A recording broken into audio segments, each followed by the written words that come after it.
especially the Orthodox Jews, are not supposed to eat pork. But the rabbi all his life had wondered what pork tastes like. 93, he figures, he's had a good life.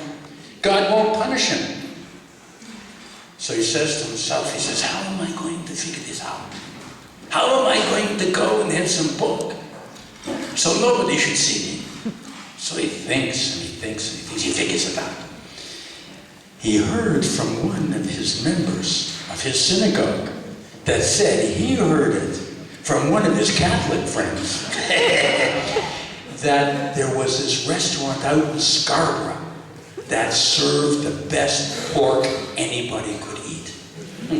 Well, the rabbi figured, if I go all the way out to Scarborough, nobody is going to see me. I'm not going to see any of my congregants there. So he proceeds to get in his car and he drives and he drives and he drives. He says, I could get to Jerusalem before I can get to Scarborough. So I got different country out here.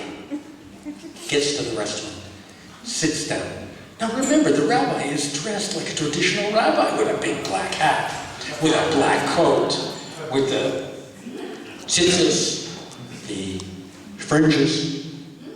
Sits down, takes off his hat. Under his hat, of course, he's wearing a kippah, a head covering. Waiter looks at him and he says, brother, is this guy out of place? So the rabbi says, in all my life, I never tasted pork. Bring me some pork.